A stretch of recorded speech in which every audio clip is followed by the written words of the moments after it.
muchos aspectos constructivos que son novedosos, sobre todo en el ámbito urbano, que es súper complejo, tanto por los servicios, tanto por el impacto ambiental que pueda tener, por el impacto social que tiene este tipo de proyectos. Bueno, y como Rodrigo está a cargo de la Inspección Fiscal de Construcción, lo trajimos para acá para que nos contara acerca de eso y ver todos los desafíos que tiene que es la obra de ingeniería vial urbana más importante que se está haciendo hoy día en Chile y quizás la más importante que se ha construido en la historia, en los tiempos modernos. Así que, sin más, Rodrigo, por favor, tuyo el escenario. Bueno, muchas gracias, Alejandro, y bueno, gracias a los que están presentes aquí en la sala y a los que me ven vía streaming. Así que, bueno, la idea de la presentación es contarles sobre esta obra, como dijo Alejandro, una obra súper importante para la ciudad de Santiago y que en su desarrollo ha tenido un montón de desafíos súper relevantes. Hola. Y estos desafíos, y los voy a ir contando, parten desde antes de su etapa de construcción propiamente tal, y van a continuar, obviamente, después cuando esta obra se ponga ya en operación. Lo primero que les quiero contar es que esta obra, y para que se ubiquen espacialmente, porque mucha gente no logra enmarcar bien dónde se enmarca esta obra. Esta es una obra que se desarrolla en el Ministerio de Obras Públicas y que se desarrolla a través del sistema de concesiones. Y para que se ubiquen bien, el Ministerio de Obras Públicas tiene 3 direcciones generales, que es la Dirección General de Aguas, la Dirección General de Obras Públicas y la Dirección General de Concesiones. Dentro de la Dirección General de Obras Públicas están casi todas las direcciones que son más conocidas históricamente, por ejemplo, la Dirección de Vialidad, la Dirección de Obras Hidráulicas, la Dirección de Arquitectura. Y hace un par de años se modificó la ley del Ministerio de Obras Públicas y se creó lo que es la Dirección General de Concesiones, de la cual dependen todos los proyectos que se hacen a través del sistema de concesiones. Entre ellas, ABO1, que es Américo Vespucio 1. ABO1 es una de las obras más relevantes que tiene el Ministerio de Obras Públicas y desde el punto de vista de su monto de ejecución es la más grande, son cerca de $1.000 millones. De ahí podemos ver otras obras que también son impulsadas por el Ministerio de Obras Públicas. Por ejemplo, está el aeropuerto de Arturo Merino Benítez, que hoy día está en construcción en su segunda concesión, que son cerca de $600 millones. Puente Chacao, que es una obra que impulsa la Dirección de Vialidad a través de la Dirección General de Obras Públicas, que son $740 millones. ABO2, que es la continuación de ABO1, el tramo que va entre Príncipe Gales y Los Presidentes, o Grecia, que son 804, que esa obra todavía no empieza su construcción, que está en la etapa de evaluación ambiental. Y bueno, y ABO1, que es la concesión de la cual estoy a cargo, que son cerca de $1.000 millones. Algunos datos del contrato. El inicio de la concesión se dio el año 2014. Es una concesión que tiene 45 años de plazo y un plazo máximo. ¿Por qué un plazo máximo? Porque el plazo no es fijo, es decir, si el concesionario tiene ingresos o los flujos son bastante más allá de lo proyectado, la concesión va a terminar antes cuando el concesionario recupere el ingreso total de la concesión que está estipulado por contrato.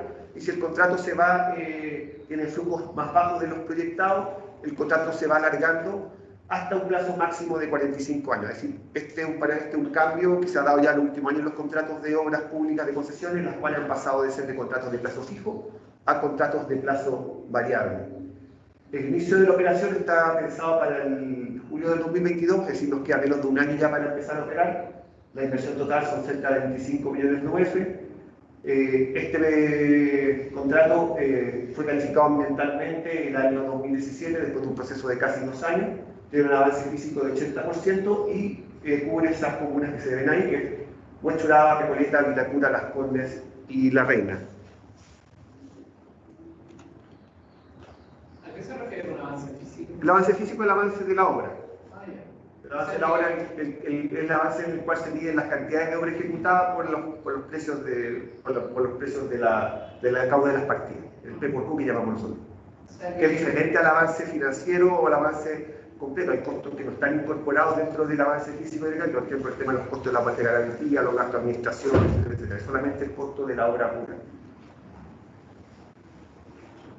Bueno, la obra Américo Vespucio Oriente es una obra que tiene una longitud aproximada de 9,1 kilómetros y parte del sector del Salto, justo donde termina la concesión de Américo Vespucio Norte, del sector del Salto, y continúa hasta el sector de Príncipe de Gales, principalmente por el sector del Parque Américo Vespucio, en el sector de Vitacura, Las Condes de la Reina, y desde el sector del Salto hacia Vitacura se desarrolla en el tramo que se encuentra entre el Salto y el túnel San Cristóbal, y después cruza el Cerro San Cristóbal para llegar hacia el lado oriente de la ciudad. ¿Y qué es lo bonito de esta obra? Un poco en lo que en realidad, desde el punto de vista ingenieril, es lo que llama la atención. Es que esta obra tiene 4 tipologías de obras en su desarrollo. Primero tenemos un viaducto, que lo voy a explicar adelante, el viaducto del Salto, que es un viaducto que tiene 200 metros, que se desarrolla del sector del Salto hasta el sector del Cerro San Cristóbal. Después viene un túnel minero, que viene acá. Posteriormente viene una solución en trinchera cubierta de 2 niveles. Y finalmente tenemos lo que hemos llamado un túnel híbrido, que es una mezcla de un túnel minero con una trinchera cubierta. Entonces, claro, desde el punto de vista de un ingeniero, creo que es la panacea misma enfrentarse al desarrollo de este tipo de obras, porque en realidad son 4 obras, o 4 tipologías de obras muy desafiantes, pero a su vez muy hermosas. Bueno, el primer desafío que tuvo este contrato fue licitarlo, y eso tiene toda una historia súper larga, y que un poco está narrada en esta línea de tiempo. El año 2007 se terminó de construir y se inició la operación de las 2 autopistas urbanas que forman parte del anillo Américo Vespucio. Uno que es Vespucio Norte y Vespucio Sur. Pero quedó pendiente todo el tramo entre el Salto y Avenida Iglesia, que era la concesión que permitía cerrar el anillo completo. Esa concesión que cerraba el anillo completo era ABO, Américo Vespucio Oriente. Pero ¿qué pasó? Se empezó a estudiar ABO y en el desarrollo de esos estudios hubo un tramo que fue el tramo básicamente entre Príncipe de Gales y Grecia, en el cual no se lograba consensuar cuál era la solución que había que implementar. No sé si habrán pasado en algún momento por ahí, pero se decía, no queremos ABO en superficie, había gente de la Comuna de la Reina, Peñalolén, que reclamaba con carteles sobre ese tipo de solución, y lo que hizo el Estado en ese momento fue dividir el contrato en 2 contratos de concesión independientes, ABO 1 y ABO 2. ABO 1, el contrato en el cual sí había una solución de cuál era el sistema constructivo que se implementar, que era entre el Salto y Príncipe Gales, y se generó la otra concesión que quedó pendiente, la situación del tramo entre el Salto y los Presidentes. Entonces eso permitió poder hacer la licitación del año 2013 del contrato de concesión de ABO 1, y en 2014 se adjudicó el contrato y se inició formalmente lo que es la concesión. Se empezaron a hacer los proyectos de ingeniería y en 2015 se ingresó al sistema de evaluación ambiental. Estos proyectos, cuando se licitan sin un estudio de impacto ambiental, y el concesionario tiene que hacer este estudio de impacto ambiental e ingresar al sistema de evaluación de impacto ambiental. Ese proceso de evaluación ambiental duró 2 años. Y nosotros en el 2017 pudimos obtener nuestra resolución de calificación ambiental, lo que nos habilitó para poder empezar a construir la obra. Tú antes de no tener resolución de calificación ambiental no puedes construir la obra. Y a mediados del 2018 se empezó a ejecutar ya de forma más intensiva la construcción del contrato Américo Vespucio Oriente, y esperamos que ya en junio de 2022 podamos ya entregar las obras, en un periodo de 4 años de construcción de esta obra en estos 9 kilómetros. Ya a mediados del 2018 se adjudicó el contrato de ABO 2 y ahí va a haber un delay entre la puesta en operación de los 2 contratos. Nosotros vamos a estar en operación en el 2022 y ABO 2 va a estar en operación 4 años después que nosotros, aproximadamente el 2026. Así que este fue el primer gran desafío, es decir, tratando del 2007, que se trató de iniciar los estudios, hasta el 2022, es un plazo bastante relevante para poder de alguna forma poner en operación una autopista.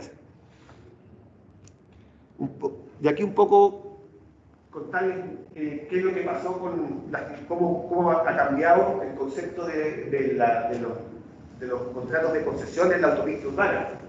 Las 2 concesiones que les comentaba anteriormente, el Vespucio Norte y el Vespucio Sur, se licitaron y se inició su concesión en el 2013. ¿Y cuándo empezó su operación? El 2006. Es decir, pasaron 3 años desde el momento en el cual se inició la concesión y se puso la operación. En los contratos, como les contaba, ABO 1 y ABO 2, en el caso de ABO 1 se inició la concesión en 2014 y se inició iniciaría la operación en 2022, 8 años después. Entonces, claro, hay un cambio súper relevante de cómo se hacen los proyectos y un paradigma súper fuerte de cómo cambió el modelo de desarrollo de contratos de obra pública y el desarrollo de contratos de concesión. ¿Y qué hace la diferencia básicamente? Lo principal es que antiguamente los contratos de la época del año 2000, el tema ambiental o el Estado hacía un estudio de impacto ambiental que le entregaba al concesionario y no tenía que ingresar al sistema de evaluación ambiental, o en algunos contratos básicamente no se hacía estudio de impacto ambiental, no era obligación. O se ingresaba, o posteriormente se hacía el estudio de impacto ambiental y se le entregaba al concesionario la resolución de calificación ambiental ya tramitada, para que pudiera construir de manera inmediata. En los contratos actuales se le entrega la obligación al concesionario de ingresar al sistema de evaluación ambiental y ese es un trámite bastante lento, es decir, dura 2 años básicamente la evaluación ambiental, es decir, es un plazo bastante importante, pero para poder ingresar a la evaluación ambiental hay que tener los proyectos de ingeniería avanzados, desarrollados para saber qué es lo que vamos a hacer. Es decir, cuando uno ingresa al sistema de evaluación ambiental para poder conocer los impactos que se van a generar, hay que conocer bien cuál es el proyecto que se va a desarrollar. En ese sentido, previo al ingreso al sistema de evaluación ambiental hay un trabajo bastante importante. Después, durante el proceso de evaluación ambiental, dura 2 años aproximadamente, y después se puede empezar a construir. Entonces, el paradigma de la construcción, de cómo se enfrentan estos contratos, cambió de forma importante. Y luego también, eso implica que ahora que los montos de obra sean mucho más relevantes. Por ejemplo, acá tenemos por kilómetro, los contratos antiguos eran cerca de 800.000 UF por kilómetro. Hoy estamos hablando de contratos de 3 millones de UF por kilómetro. Soluciones ingenieriles mucho más exigentes. Nos hemos tenido que soterrar en la ciudad, había ya pensado hacer una concesión urbana dentro de la ciudad con una resolución en superficie. Es decir, casi todos los medios están ya pensando en soluciones soterradas. Y eso implica mucho mayores costos y modelos de negocio que son diferentes y que son mucho más exigentes a los que antiguamente había. ¿Cuál es el segundo desafío importante? Y acá empezamos ya a contar sobre las diferentes obras. El viaducto del Salto. El viaducto del Salto es un viaducto que se desarrolla entre el sector del Salto, donde termina la concesión del Vespucio Norte, no sé si se ubican bien por ahí, y el túnel y el sector donde está el túnel San Cristóbal. Pero nosotros desarrollamos un túnel paralelo, acá se puede ver, ahí está el túnel San Cristóbal. Nosotros hacemos un túnel al costado del túnel San Cristóbal y ese viaducto permite conectar con ese nuevo túnel que va a cruzar el túnel San Cristóbal en dirección al oriente. Este viaducto tiene 1200 metros de longitud, tiene 2 estribos y 26 cepas y tiene un viaducto secundario de 213 metros. Tiene una calzada de 2, 3 y 4 pistas dependiendo del sector y permite la conexión tanto desde Ciudad Empresarial como desde Vespucio Norte. La infraestructura es de hormigón, son estas cepas de hormigón que de diferentes tipologías, tenemos marco, tenemos este tipo de cepas más regulares, y las vigas son vigas metálicas. Y sobre la viga metálica se coloca una losa, una prelosa y una losa de hormigón armado. Aquí podemos ver el perfil del viaducto, que va en ascenso, va con una gradiente desde el sector del Salto hacia el sector del nuevo túnel. De ahí podemos ver algunas de las soluciones de las cepas, porque en realidad, como van a ver algunas imágenes más adelante, acá nosotros tuvimos que construir una infraestructura sobre las autopistas, por eso le puse autopista sobre autopista, porque aquí, debajo de la obra que estamos desarrollando nosotros, está la concesión de túnel San Cristóbal, está el acceso al túnel, está la salida de la concesión de Vespucio Norte. Nosotros tuvimos que generar nuestras obras dentro del espacio físico que ellos estaban emplazados. Entonces, eso fue un desafío súper relevante y se los voy a mostrar en una foto que viene más adelante. Y aquí tuvimos 3 grandes temas. Uno, el desarrollo de la ingeniería de calle del viaducto.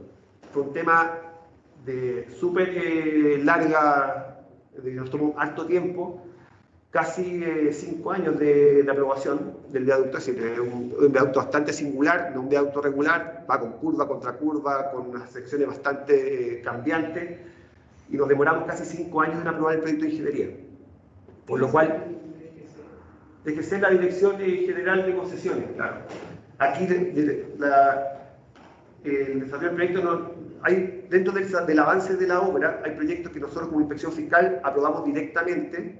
Yo directamente como inspector fiscal apruebo los diseños de uno u otros proyectos, pero en especial el tema de la estructura del viaducto no dependía de una aprobación que fuera de la inspección fiscal, sino que teníamos que contar con la aprobación de la Dirección de Vialidad. Entonces eso implica, aunque también es Ministerio de Obras Públicas, implica ir a buscar una aprobación o gestionar una aprobación en un ente que está fuera del marco de la inspección fiscal y de la Dirección de Concesiones. Y eso nos genera una gestión adicional y bueno, y obviamente sumado a la complejidad que tenía el viaducto, hizo que los plazos de ejecución fueran bastante extensos. También tuvimos que hacer un diseño compatible con la condición de tránsito, porque aquí es súper relevante que tengan presente que, claro, uno dice voy a construir esta obra, pero estoy construyendo una obra en la ciudad, y en un sector donde hay un tránsito súper relevante. Entonces tú no puedes construir cualquier infraestructura solamente pensando en la mirada de cómo operar la infraestructura, sino tienes que construir pensando en el diseño, en la situación de construcción y en la situación que se da en la etapa de construcción. Y en este caso nosotros tuvimos que hacer un rediseño de las fundaciones. Aquí este viaducto te permitía hacer fundaciones directas, básicamente, claro, de 12 metros de ancho, 14 metros de ancho, pero al hacer fundaciones de esa magnitud, ¿qué implicaba? Que las pistas que quedaban para el tránsito se limitaban demasiado, por lo cual íbamos a generar unas congestiones muy relevantes para el sector comprendido entre el sector del túnel San Cristóbal, la pirámide, Ciudad Empresarial y Vespucio Norte. ¿Qué hicimos? Dijimos, mira, en realidad las áreas que tenemos disponibles son máximas estas, por lo cual la fundación de la cepa 1, 2, 3, 4, 5 no pueden ser mayor a este número. Y en función de eso hubo que rediseñar las fundaciones de cada una de las cepas y a incorporar en vez de fundaciones directas, pilotes y micropilotes para poder generar las fundaciones. Y luego también el proceso constructivo, bueno, tuvimos que hacer una coordinación permanente con Vespucio Norte y con Túnel San Cristóbal. ¿Por qué? Nosotros dentro de los montajes y la construcción de la obra interferimos completamente en su sector. De hecho, muchas veces tuvimos que cerrar el Túnel San Cristóbal y eso implica gestiones no menores. ¿Sí? La concesión del Túnel San Cristóbal, cuando tú le dices que tienes que cerrar el túnel, deja de cobrar. O Vespucio Norte, cuando tú le generas un desvío, la gente lo toma a Vespucio Norte, va a tomar la costanera porque hay que contratar con el sector. Entonces hay una gestión que tú no puedes hacer lo que quieras en ese territorio, tienes que coordinarte sí o sí con la gente que está establecida ahí y básicamente en este caso son Túnel San Cristóbal y Vespucio Norte. Nosotros todos los jueves tenemos reunión de coordinación hasta el día de hoy para ver qué horas vamos a ejecutar la semana siguiente y cuáles son los planes de trabajo que hay, porque no podemos tomarnos el sector sin estar en coordinación con ellos. Estos fueron 3 desafíos súper relevantes y que ahora voy a explicar un poquito más con algunas láminas. Ahí tenemos, por ejemplo, lo que les contaste, una imagen súper referencial, pero en rojo está el viaducto, ahí tenemos la conexión que Ciudad Empresarial, pero por ejemplo, imagínense, en la mañana, de la bajada a pirámide bajan 2.000 vehículos hora, a Ciudad Empresarial ingresan por esa salida que se ve ahí, que cuando hay un semáforo, 3.000 vehículos hora. La concesión de Américo Vespucio Norte, en dirección al oriente, te entrega 4.500 vehículos hora.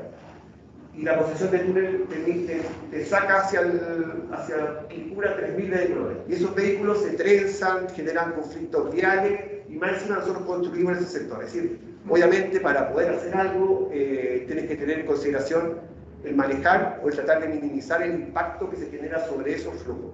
Por lo cual, muchos de los trabajos que nosotros ejecutamos, sobre todo los más invasivos, tuvimos que planificarlos en horarios o en fechas en las cuales generábamos un impacto. Por ejemplo, todos los trabajos de montaje de vigas se hacían fin de semana. Partíamos el viernes en la noche y terminábamos el lunes antes de las 4 de la mañana.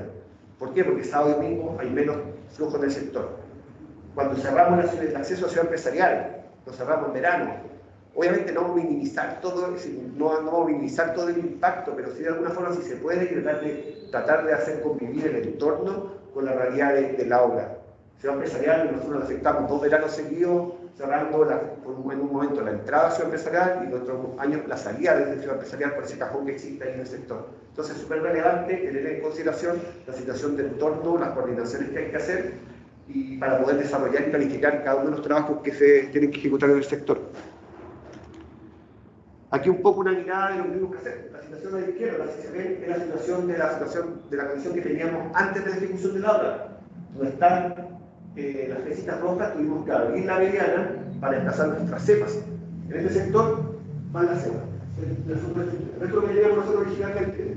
Entonces, ¿qué implicamos? Tuvimos que construir un muro lateral, trasladar esta calzada hacia el exterior y generar el espacio que nos permitiera construir nuestra estructura.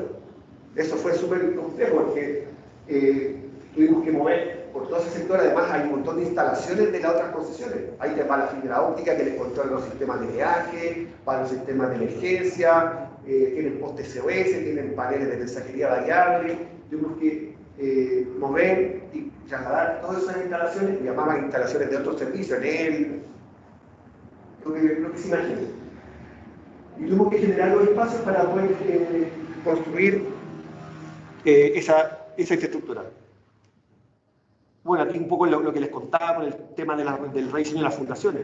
A la izquierda pueden ver un poco, por ejemplo, una cepa que tenía originalmente 10x10. Era una fundación directa, pero nos tomamos en ese tramo, con esa cepa, una pista del lado de la calzada, creo que sur. Y íbamos a dejar 2 pistas para el tránsito. Con 2 pistas para el tránsito y con los 4.500 vehículos que tenemos, en realidad es un colapso completo. Por lo cual, una de las premisas que dijimos, oye, tenemos que mantener las 3 pistas siempre, siempre con algunas restricciones de diseño geométrico, curvas más apretaditas, pero mantengamos la capacidad en las 3 pistas. ¿Y qué pasó? Esa solución de 10x10 pasó a una solución de 7,5 por 7,5, pero tuvimos que incorporar, en este caso, pilotes. Y ahí un poco el resumen de lo que teníamos. Teníamos 17 fundaciones que eran directas, teníamos 12 con pilotes, pasamos a tener 0 fundación directa, 22 con pilotes, 6 con micropilotes y 2 con una mezcla de micropilote y pilote. Entonces, claramente, obviamente, podríamos haber diseñado esto desde el punto de vista estructural, funcionaba súper bien, pero desde el punto de vista de la etapa constructiva, de la situación operacional durante la construcción, no funcionaba. Así que fue un tema también de poder hacer todo el rediseño del proyecto en cuanto a sus fundaciones. Aquí algunas imágenes del viaducto, ahí pueden ver las vigas metálicas, y ahí a la derecha pueden ver lo que son las prelosas. Sobre la viga metálica se instalan estas prelosas, que son unos elementos prefabricados, se fabrican en planta, se llevan a la obra y se montan sobre la viga. ¿Qué permite esto? Construir sobre esa prelosa la losa final del tablero. Y te permite funcionar como montaje, te dije. Entonces construimos la prelosa y sobre esa prelosa después, amarrado a esos fierritos que tiene la prelosa, armamos lo que es la losa ya definitiva y pasa a ser una estructura homogénea y la prelosa se incorpora al funcionamiento estructural de la losa completa. Hoy día, de hecho me llegó la noticia, terminamos de hormigonar todo el tablero completo, de todo el viaducto, así que lo único que nos falta es terminar de hacer las barreras de hormigón lateral y hacer el asfalto, y por eso terminaríamos ya el viaducto. Así que, pero esto es parte del proceso constructivo que tuvimos que hacer. Algo voy a preguntarles. ¿Cuáles son los pilotes? Los pilotes son unos elementos de fundación profunda que te permiten anclar la estructura de manera superficial a estratos inferiores. ¿Te dije?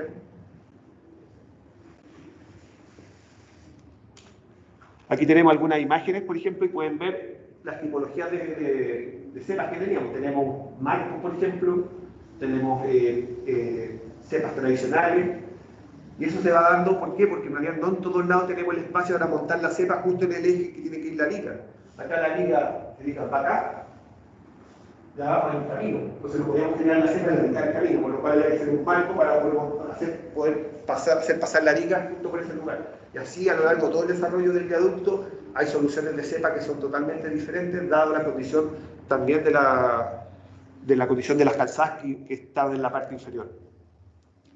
El tercer desafío que tuvimos fue construir el túnel La Pirámide. El túnel La Pirámide es un túnel de 2 kilómetros, un túnel minero que se desarrolla a lo largo del Cerro San Cristóbal, de manera aledaña a los 2 túneles San Cristóbal que se construyeron ya hace un par de años.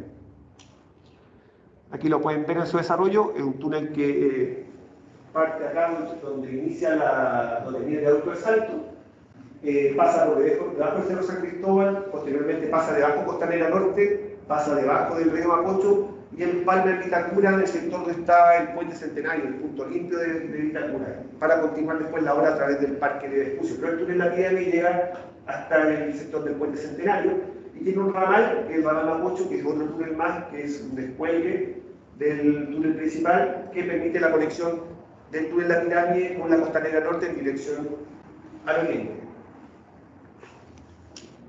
Aquí podemos ver sección. Si se fijan a la izquierda está la sección del túnel minero principal, que son 3 pistas, está diseñado para una velocidad de 100 km por hora, y si se ven tiene una singularidad bastante importante, tiene una galería de evacuación inferior.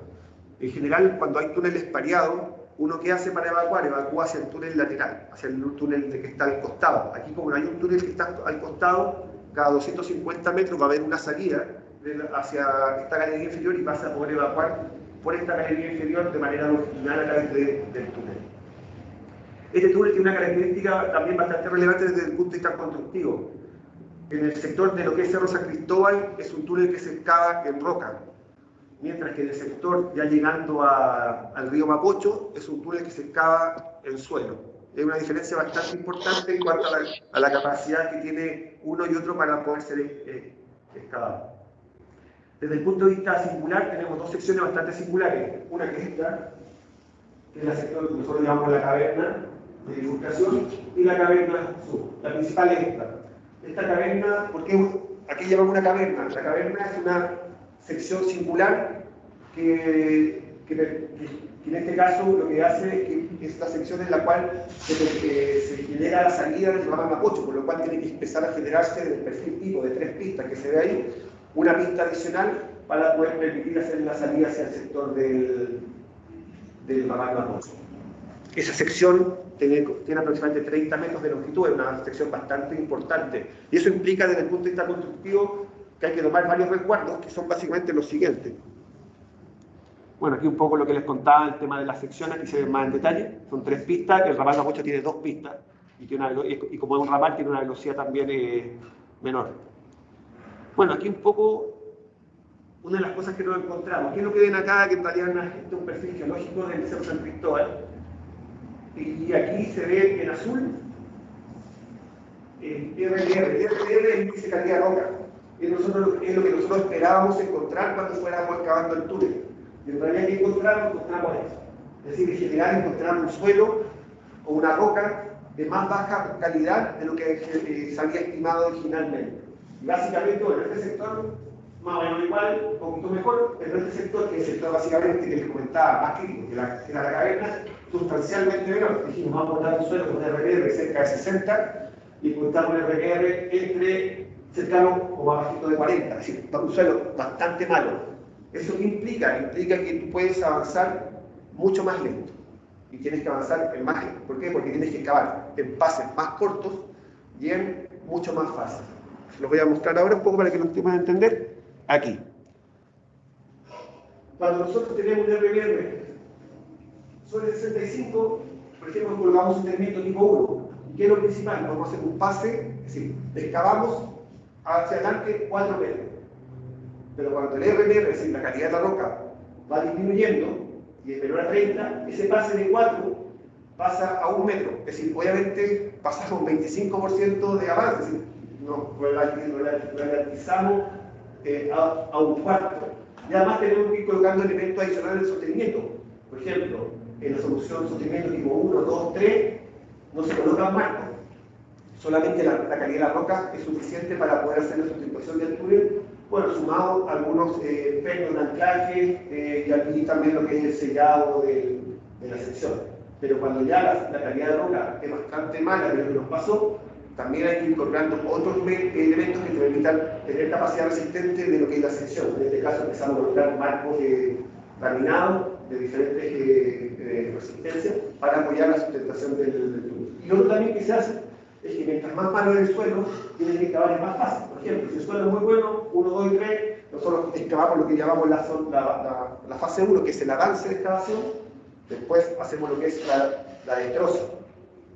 Pero cuando el suelo ya es más malo, por ejemplo en el caso del suelo tipo bajo el río Mapocho, que ya es un suelo puramente tal, tenemos que excavar en 7 fases, 1, 2, 5, 6 fases, perdón. ¿Te fijas? Entonces, obviamente son mucho más lentos que excavar en 3 fases. Entonces, avanzas más rápido en pases de 4 metros, excavas en más fases, en pases más cortos. Entonces, es un tema de rendimiento no menor. Aquí un poco la sección que les comentaba, que es la sección de la caverna de bifurcación, y una caverna bastante relevante, que tiene cerca de 30 metros de longitud, es su sección más importante y el sector que permite la salida hacia el ramal del Mapocho. Por eso ahí se ven también 2 galerías de evacuación, porque una galería de evacuación es la galería de evacuación del Ramal Mapocho y la otra es la galería de evacuación del túnel La Pirámide. Aquí también, bueno, en el caso de la fase de excavación de la caverna, cuando el RMR es de 30, tenemos 1, 2, 3, 4, 6, 8 fases de excavación, es decir, imagínense, y con pases de menos de 1 metro o 1 metro. Entonces, en realidad es súper relevante la calidad de roca y el tema constructivo. Aparte, esto también va acompañado de un monitoreo. O sea, mientras el suelo sea más malo, hay que tener mucho mayor precaución también. Bueno, siempre hay que tener precaución, pero tú al excavar el suelo se empieza a deformar, empieza a generar un nuevo grado de estabilización, porque tú lo sacas de su condición inalterada. Entonces todas estas excavaciones va acompañada de un plan de monitoreo, que es el que te permite también ir avanzando después para cada fase. Si nosotros no podemos excavar la fase 2 de esa sección mientras no tenga un cierto grado de estabilización en la fase anterior. Y eso también no es que lleguemos y digamos, ¿sabes qué? Excavamos la 1 y después nos metemos al lado al tiro. No, tenemos que tener condiciones de entorno de la sección que nos permitan con seguridad poder seguir avanzando en las fases siguientes de excavación. Aquí un poco les muestro la sección del sector ya la llegada al sector del Puente Centenario, donde ya pasamos por debajo del río Mapocho. Y aquí un poco el túnel, les comenté que en un lado se excavaba en roca, en otro lado se excavaba en suelo. Y desde el punto de vista del saneamiento, el sector en roca es un túnel que está diseñado de forma drenada. Ahí lo voy a explicar de qué se trata. Y en este caso es un túnel diseñado de manera estanca. En el tema diseño de drenado, ¿cuál es el concepto? El agua puede ingresar a la sección del túnel, pero se canaliza y se saca a través de elementos de saneamiento, drenes longitudinales básicamente. En el caso de la sección estanca, se impermeabiliza completamente toda la sección y se mantiene de manera estanca, es decir, el agua no puede ingresar a la sección del túnel. Obviamente eso está dado por la condición de agua. Acá estamos justo debajo del río Mapocho. Nosotros cuando excavamos nos metíamos y en realidad era un barrial porque, claro, filtraba permanentemente el agua. Ahora ya estamos construyendo lo que es toda la impermeabilización y eso debería permitir que el agua no ingresara a la sección. En otros sectores, el agua exterior es mucho menor, agua lluvia, aguas que no son permanentes, y lo que se hace es que conociendo los puntos de surgencia de agua, estos se detectan y se canalizan a través del saneamiento longitudinal.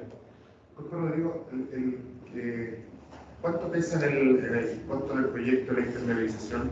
Un tema, mira, dentro del proyecto el túnel es un tema relevante, no es, debe ser como cerca del 10% aproximadamente del costo.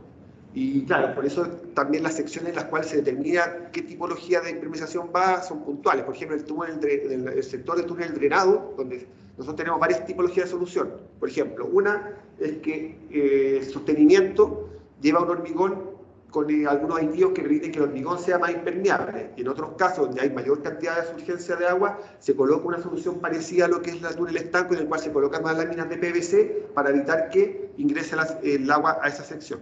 Entonces, claro, por ejemplo, si nosotros quisiéramos impermeabilizar todo el túnel con láminas de PVC, en realidad sería un costo bastante relevante. Por eso en los sectores drenados la solución es diferente en función de los flujos que se van detectando. Igual se permite el ingreso de agua en algún sector y se saca. Sí, claro, mira, aquí lo voy a mostrar. Bueno, esto un poco, antes de pasar eso, tengo una lámina ahí. Aquí ustedes pueden ver, bueno, cuando se hace la excavación del túnel, lo primero que se coloca, en caso de que vaya marco, se coloca lo que llamamos el sostenimiento. El sostenimiento es el marco y que va cubierto con un espesor de chocolate. También en caso de que el material no sea muy bueno, se colocan algunos pernos también de anclaje para fortalecer lo que es la sección. Y posterior al tema de colocar sostenimiento, se coloca lo que es el revestimiento. Y en algunos casos, como comentaba, entre el revestimiento y el sostenimiento se coloca lo que son las láminas de impermeabilización. En algunos casos se coloca una doble malla dependiendo el diseño y dependiendo de las secciones. Esto es súper variable. Nosotros tenemos sectores en los cuales el sostenimiento tiene doble marco. Tiene un marco reticulado y un marco laminado. Son secciones más grandes en zonas de suelo. Pero este es como el esquema típico. Zona de sostenimiento y zona de revestimiento. Aquí un poco lo que son temas de impermeabilización, por ejemplo, los sectores en los cuales tenemos ingreso de agua en las zonas drenadas, colocamos un tubito que permite la captación del agua de manera posterior en el macizo rocoso y se coloca esta impermeabilización que es un geotextil que corresponde a un geotextil de 150 gramos por metro cuadrado, lámina de PVC, una malla entre el sostenimiento y el revestimiento, y a través de esos dos elementos se canaliza el agua hasta estos drenes que se encuentran ahí a un costado. Estamos construyendo un sistema de drenes y eso sacan el agua a lo largo del túnel. Dime. La longitud, sí, la longitud del río pasa como en diagonal, son cerca de 200 metros aproximadamente, y la profundidad son cerca de 12 metros. 12-13 metros la profundidad desde la clave del túnel hacia la superficie, que es la parte más importante. Porque, bueno, eso, de hecho, fue uno de los temas de diseño, el pasar por cierta profundidad del túnel. ¿Para qué? Para no afectar el río y no meternos tampoco a hacer medidas de mitigación sobre el túnel. Por ejemplo, si nos metíamos más arriba, teníamos que generar también intervención y mejoramiento de la capacidad de impermeabilización de lo que era el túnel. Entonces, obviamente, condicionamos la clave del túnel a no intervenir el río Mapocho. Por eso pasamos cerca de 12-13 metros. Y aquí hay algunas fotos, bueno, ahí pueden ver el túnel ya bastante avanzado, y ahí se ve, por ejemplo, la galería de evacuación que ya se está instalando. Ahí está excavado lo que es el avance, la destroza, y también lo que es la galería inferior de evacuación. ¿De cuánto es la altura de la galería de evacuación? Son cerca de 2 metros y medio. Sí, en realidad permite el tránsito normal de cualquier persona. Lo otro también es que cuando tú sales evacúas hacia la galería, se genera una estanquedad entre el túnel, porque puede haber un incendio dentro del túnel, pero tú cierras la puerta y herméticamente quedas segregado de lo que es el tema del incendio, y abajo te puedes caer en la galería, o si no, continuar por la galería y evacuar por uno de los costados de la salida del túnel. Bueno, un tema súper relevante también la construcción del túnel, y como les decía, la coordinación que tuvimos con Vespucio Norte y Túnel San Cristóbal. En los primeros 80 metros, 100 metros de excavación del túnel, que van acá, nosotros tuvimos mucha precaución con el tema de la operación del túnel San Cristóbal. Por lo que he hecho, en los primeros 80 metros paramos el tránsito 2 veces al día con el túnel San Cristóbal para poder hacer nuestra tronadura. Y lo que tuvimos que hacer fue implementar todo un plan de monitoreo sobre el túnel San Cristóbal para medir las vibraciones que estábamos generando y si estas vibraciones generaban alguna afectación en su infraestructura. Fue un tema súper complejo de coordinación y que en realidad, imagínate, generamos varios eventos de congestión a las 12 del día, cortamos a las 12 del día y cortamos después en la noche. Porque también el ciclo de tronadura no lo podemos hacer cuando queramos, porque el ciclo de tronadura es un ciclo de tronadura constante, es decir, tú tienes que hacer los hoyitos para perforar, tienes que cargar, después tienes que tronar, después tienes que sacar la marina, después tienes que reforzar y después volver al proceso. Entonces, todo ese proceso dura aproximadamente como 12 horas más o menos. Entonces, podríamos hacer máximo 2 tronadoras por día. Entonces, se buscaron los horarios en los cuales se generaba menor afectación al tránsito, aunque siempre durante el día generamos afectación, pero habría que buscar algún horario que fuera menos afectación, menos problemático, y después, obviamente, calzaba el otro horario en la noche. ¿Cuánto avanza? Bueno, es lo que te decía, va dependiendo de la calidad de roca. Nosotros cada vez que hacemos una tronadura, evaluamos cuál es la calidad de roca que tiene el frente de trabajo. Hoy decimos, mira, el RMR de este sector es 40. Ah, ya, podemos avanzar después lo que venga a 3 metros. O si es muy malo, y ahí decidimos, cuando tronamos, clasificamos el material que se encuentra en la frente, y en función de eso determinamos cuánto avanzamos en el siguiente avance. Y con la tronadura se planifica para que la tronadura permita romper para poder avanzar esa distancia. Pasamos después al cuarto desafío, y el cuarto desafío fue construir estas trincheras, las trincheras cubiertas, que es una trinchera que tiene 2,9 kilómetros de longitud y que se desarrolla entre el sector de Puente Centenario, en Vitacura, hasta un poco antes de Apoquindo, de Presidente Riesco, y que va justo por abajo del Parque de Américo Vespucio. Aquí hay algunas fotos del grado de intervención que nosotros generamos. Este es el sector de Candelaria y Goyenechea, y como ven, antes había parque, y nosotros para construir la trinchera tuvimos que volar completamente el parque. Obviamente eso era un efecto que estaba declarado en el estudio de impacto ambiental, no es que nosotros no hayamos previsto hacer esto.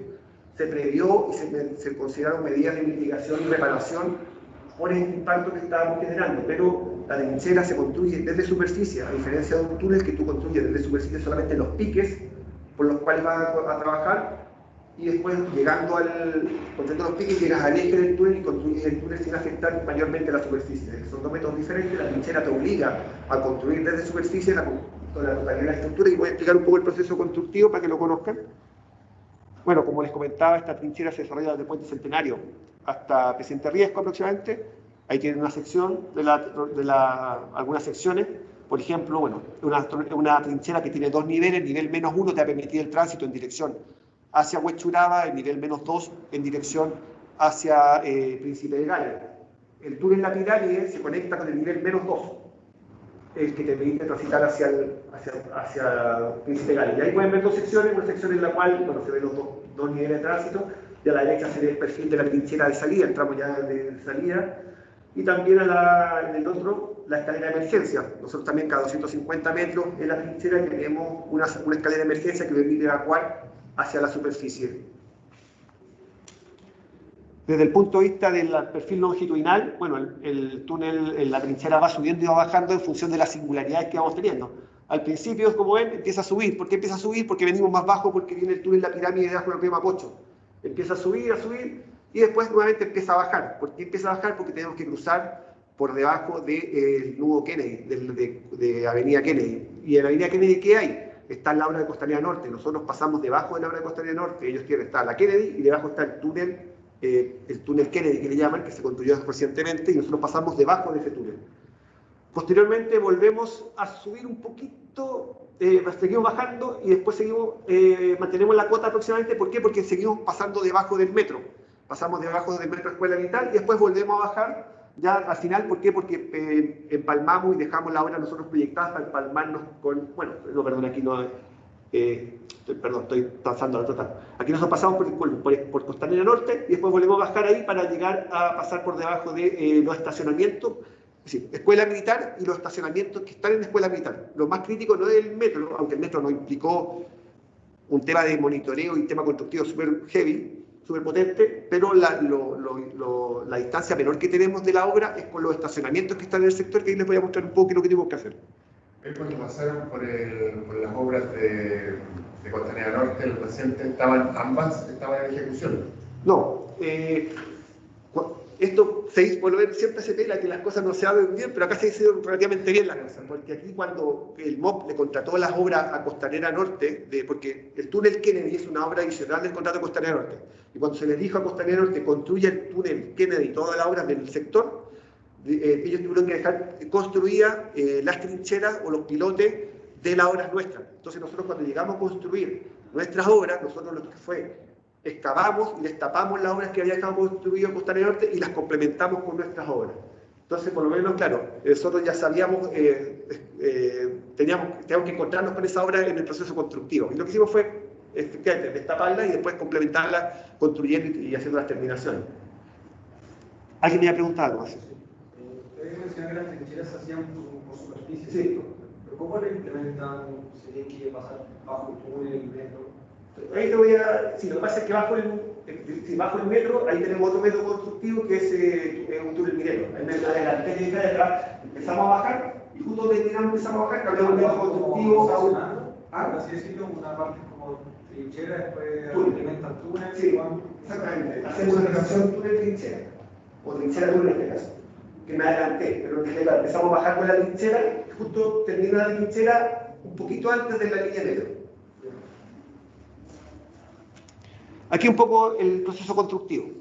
Lo primero que hacemos, teníamos el parque, sacamos los arbolitos. Y ahí viene el primer desafío del tratamiento de los árboles. Nosotros llevamos gran parte de los árboles que... Mira, nosotros afectamos cerca de 1000 árboles en el parque. 500 de esos árboles los llevamos a un vivero, en Padre Hurtado. Hoy día lo estamos volviendo a traer al parque y lo estamos replantando. Y estamos tratando de replantar dentro de los mismos sectores donde sacamos los árboles. Si un árbol vino de Vitacura, de la calle, no sé, Espós Candelaria, tratamos de llevar el árbol para allá. Eso sí, también asociado al proyecto de paisajismo que tenemos que ejecutar, porque hubo que desarrollar un proyecto de paisajismo, obviamente que da con todos los especialistas en paisajismo que dicen va un árbol acá, otro árbol acá, etcétera, etcétera. Estas son las especies, pero lo principal de esos 1000 árboles, 500 árboles se llevaron al vivero y otros 250 se replantaron, se trasladaron dentro del mismo parque, sectores en los cuales no los afectaba. Entonces la afectación de los árboles, claro, fue un impacto sacar o talar 250 árboles, estaba previsto en este impacto ambiental, pero también habían árboles que estaban en muy mal estado, que no eran recuperables,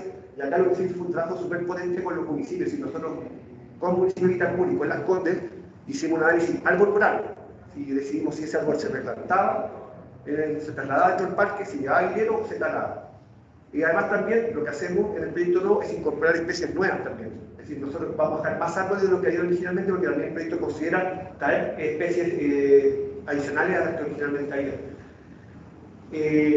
Y ahí, bueno, ahí tenemos una imagen de lo que es el tema del dinero. ¿Qué nos decía la gente? Oye, ¿sabes qué? ¿Qué van a hacer el trinchera? No van a alcanzar a plantar, no van a quedar espacio para poder plantar estos árboles.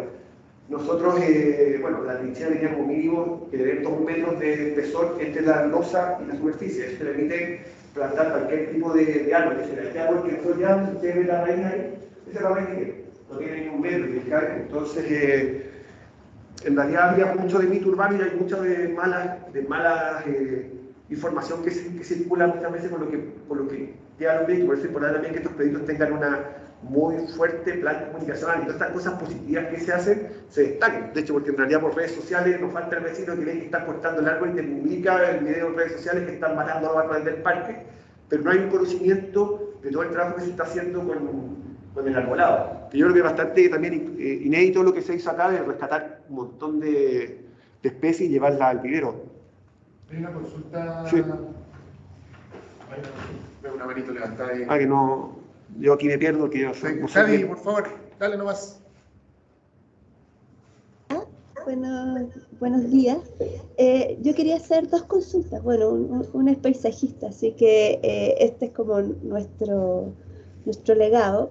Y en consideración, bueno, el Parque Vespucio, en la parte de Las Condes, si bien tenía vegetación muy antigua, muy grande y de bastante valor, tomando en cuenta hoy día el cambio climático, la crisis climática que estamos viviendo y la falta de lluvias y de riego, y que ojalá que el agua fuera reciclada para regar, ¿tienen alguna otra, porque ustedes van a poner más árboles, tienen una mirada desde ese tipo o solamente están ocupando las mismas especies exóticas que habían en el parque, que no necesariamente son especies que estén mirando el cambio climático?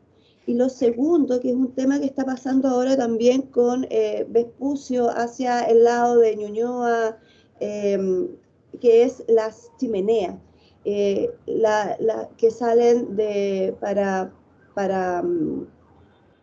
sacar los CO2 de abajo de la carretera. ¿También están cumpliendo con las normas de PM2,5 o tienen algunos filtros adicionales, lo que no está haciendo el otro sector? Yo no sé si usted es la misma constructora. Eso. Bueno, agradezco tu pregunta y bueno, súper importante lo que dices, porque en realidad el proyecto, bueno, primero vamos a hablar del proyecto de paisajismo. Y acá retomo un poco lo que contaste, estos proyectos son de súper largo aliento. El año 2014, cuando se licitó el proyecto, se entregó un proyecto de paisajismo referencial y todo este tema son 8 años ya casi, y el cambio climático nos ha obligado a ir mutando con el diseño del parque. Acá el parque también no va a ser un parque que quede en intuición de la concesionaria, sino que se va a entregar a los municipios de Vitacura y Las Condes y La Reina para que ellos después lo mantengan tal como era originalmente. Por lo cual, el proyecto de paisajismo se está haciendo de la mano con ellos y hemos incorporado las buenas prácticas o los temas de crisis hídrica que hay hoy día. ¿Y eso en qué se ha visto reflejado? Se ha visto reflejado en la colocación de las nuevas especies que se están colocando, pero también en el cambio de los pastos. Nosotros teníamos cerca del proyecto del 100% de los pastos que habían en el proyecto, hoy día nos superan más del 25% de pastos en sectores muy particulares. Estamos cambiando los pastos por en algunos sectores cubresuelos, dimondia, y es un poco que son especies que son mucho menos requirientes de agua. Así que el parque, para responder tu pregunta, efectivamente está teniendo una mirada desde el punto de vista de la situación del agua, y dado a los requerimientos que los mismos municipios están teniendo sobre su situación de parques comunales. Así que eso lo hemos tomado en cuenta y ha sido uno grandes temas que hemos abordado y que nos ha hecho modificar el proyecto en varias oportunidades, dado que nosotros hemos ido adecuando el proyecto a esa condición. Con respecto a lo que plantean de las ventilaciones, bueno, el proyecto de las chimeneas está de AVO 2, es del proyecto AVO 2, no es de AVO 1, que tiene unas chimeneas como de 10-15 metros para sacar los gases del túnel. En el caso de nosotros también tenemos, tenemos ventilaciones que son como cada 1000 metros, 1500 metros. Y bueno, obviamente el estudio de las emisiones que tenía cada chimenea fue evaluado en el proceso de evaluación ambiental, se hicieron los estudios correspondientes y bueno, y se aprobaron porque se determinó que cumplían con la normativa vigente cuando se hizo el análisis ambiental. Esto se estudió, bueno, se hicieron los estudios, fueron revisados por todos los organismos pertinentes, así que en realidad nosotros creemos que estamos cumpliendo con el tema de las emisiones que se generan a través de las ventilaciones que hay a lo largo del contrato, que tampoco son tantas, son cerca de 8 aproximadamente. ¿Puedo continuar? Bueno, algo comenté ahí en la pregunta que me hicieron, y uno de los temas súper relevantes fue el tema del parque. El parque, aunque puede ser una obra en monto muy menor, es una obra desde el punto de vista entorno súper relevante, por lo cual nosotros hemos ido de la mano del municipio, de los dos o tres municipios que tenemos, es decir, Huechuraba, con La Reina, con todos los municipios hemos ido trabajando de la mano en el desarrollo del proyecto de paisajismo. ¿Y por qué? Porque obviamente estos proyectos nosotros los tenemos que entregar después al municipio para que ellos los mantengan y los operen. Entonces nosotros finalmente tenemos que contar, aunque no lo dice el contrato de concesión, contar con la aprobación o con la conformidad de ellos. De hecho, el proyecto en Las Condes es diferente en el proyecto en Vitacura. Por ejemplo, en Vitacura es un proyecto más de paso. Es decir, ahí, por ejemplo, no van a encontrar juegos, por ejemplo, no van a encontrar, solamente van a encontrar temas de máquinas de ejercicio. En Las Condes, por ejemplo, si hay juegos, ¿por qué? Porque Las Condes tienen otro concepto. Entonces, lo que les quiero comentar es que, en realidad, bueno, el proyecto, y no solamente desde ese punto de vista, desde todo punto de vista, lo hemos hecho muy de la mano con los municipios, sabiendo que ellos van a tener que hacerse cargo de estos parques. El parque que considera como novedad incorpora un ciclopaseo a lo largo de todo el parque, va a haber una ciclovía que va a venir desde el sector de el Puente Centenario hasta el Príncipe Gales. Hay un tratamiento también de todo lo que son las esquinas, también un tratamiento de las obras artísticas que hay. Es decir, el parque va a ser un parque diferente al parque que había, pero adaptado a las condiciones de cada municipio y también a las condiciones actuales un poco de la situación hídrica. Después que nosotros sacamos los arbolitos, excavamos la zona central para llegar a la cota en la cual tenemos que empezar a construir los pilotes, y ahí nos encontramos con dos temas, los desvíos de tránsito y los cambios de servicio. ¿Por qué? Porque cuando empezamos a bajar, cuando construimos hacemos cambios de servicio, tenemos que mover los servicios a lugares donde interfieren con la obra, por lo cual hay que empezar a generar toda la gestión de desvíos de tránsito con la autoridad competente, en este caso es la Seremi de Transporte y Telecomunicaciones. Son las que funcionan con una ventanilla única, convoca a todos los incumbentes, a todos los que están relacionados con el desvío, y se genera finalmente una aprobación del desvío. En este caso, municipio, transporte, UST, Transantiago, etc. Y los cambios de servicio, que hay que hacer todas las coordinaciones con las empresas de servicio. Aquí yo, como por ejemplo, si Enel tiene un poste que interfiere con la obra, tengo que pedirle a Enel que lo cambie, yo no puedo cambiarlo como concesión. Entonces, ¿qué se me genera? Se me genera un costo adicional, que tengo que pagárselo, pero además también se me genera un costo de incertidumbre de construcción, porque Enel, tú no le dices, oye, cambia el poste y quiere mañana cambiarlo. Va a ir cuando él quiere. Entonces también hay un tema que te puede afectar la continuidad de tu proceso constructivo asociado al tema de cuándo viene la empresa de servicio a hacer el cambio del proyecto. Y ahí en la clásica foto que le echan la culpa al ingeniero, porque pavimentó y apareció el poste en la mitad y le echan la culpa al proyecto. En realidad, bueno, la empresa de servicio hay un tema que es súper potente que tú no los puedes controlar y claro, te piden, hacen los proyectos a su pinta, te cobran lo que quieren, tienes que pagarle por adelantado y lo cambian cuando quieren. Es un tema súper complejo que te condiciona bastante el tema de los proyectos. Y en zona urbana es mucho más complejo, porque claro, si tú haces un camino, no sé, en una zona rural, los servicios son todos tres. Tú te metes en la intersección de Vespucio con Vitacura y tienes que cambiar todas las redes que hay, de todos los servicios que hay. Y tienes la suerte encuentres los planos de todo. Exactamente, muchas veces no hay plano, te encuentras y ahí aparece el clásico, y nosotros lo ha pasado, nos pasó 2 o 3 veces, le pegamos con un picotón a una tubería de Metrogas que no está identificada en ningún lado, rompimos una batería de agua y tampoco está identificada en ningún lado. Si zona urbana eso va a pasar, sobre todo que no hay planos de nada, y te dicen ese dice está acá y aparece allá. Es decir, aquí por ejemplo algún caso de los desvíos, por ejemplo cuando tuvimos que construir la trinchera de este tramo, viene la trinchera con el Vitacura, pero tuvo en las calles, tenemos que construir la trinchera porque se construye de superficie, tuvimos que cerrar el Vitacura y generar unos bypass en este caso para poder hacer mantener el tránsito constante. Aquí lo que hicimos Francisco Aguirre fue un poco menos invasivo porque trabajamos en la mitad, veníamos por el costado. Y en algunos casos, dependiendo del tipo de desvío, nosotros pedimos, ahí hacemos análisis de microsimulación de tránsito, en otros casos no. El grado de intensidad de estudio va a depender un poco del grado de afectación que tú crees que puedas tener. Pero esto es un tema súper relevante. Aquí un poco lo que hicimos en Vitacura, en Las Condes, este es el tramo de Kennedy Presidente Riesco. El parque desapareció acá, tuvimos que ir a trinchera debajo de esto. Y aplicamos el tránsito para acá, ¿te fijan? Construimos acá. Tiramos el tránsito para acá, construimos el medio. Y esta es la mucho más fácil, que no le dimos la foto acá, pero en esta parte que nos falta, tiramos el tránsito del medio, construimos acá. Es decir, para hacer una obra tenéis que tener un montón de tener pensado varias fases de desvío para construir disculpe, vamos para acá.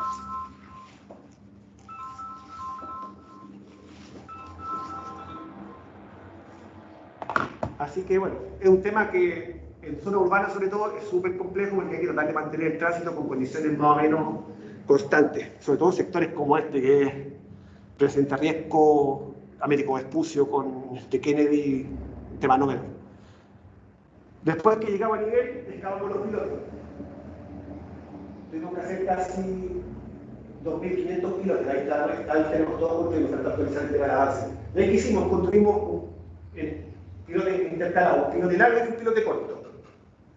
Un pilote largo desde arriba y después construimos desde acá un pilote que partía de la mitad, pilote largo y un pilote corto. Todos los campos de superficie. Obviamente el impacto del entorno no es menor, hay que trabajamos con 6 o 7 piloteras simultáneamente en el sector, los vecinos nos tenían harto cariño, pero bueno, en realidad tratamos de hacerlo lo más rápido posible, por eso tratamos ya esto fue bastante positivo, de meter la mayor cantidad de máquinas para poder minimizar el tiempo que estuvimos generando ese impacto. ¿Por qué hicimos un pilote largo y un pilote corto? Porque acá, como van 2 niveles, pues después que teníamos los pilotes, la losa superior se amarra a los pilotes que son largos y la losa inferior se amarra a los pilotes que son cortos. Y le preguntaron. ¿Eso se hace como excavación?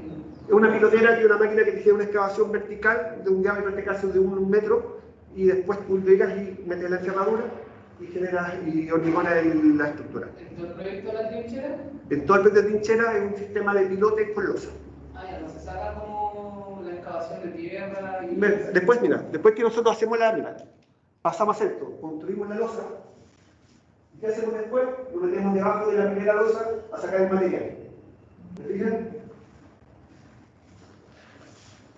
Y después de eso construimos la segunda losa y nos metemos debajo de la segunda losa a excavar el material y después ya construimos el pavimento inferior y ya se puede dar al tránsito. Hoy día esto está totalmente construido y estamos trabajando ya en instalaciones. Bueno, lo que nos falta es terminar el pavimento de abajo, está bastante avanzado, pero en nivel menú estamos haciendo instalaciones ya, estamos restituyendo el parque, hoy día estamos trabajando fuerte en el parque, trayendo árboles de nuevo, así que esto está bastante ya avanzado.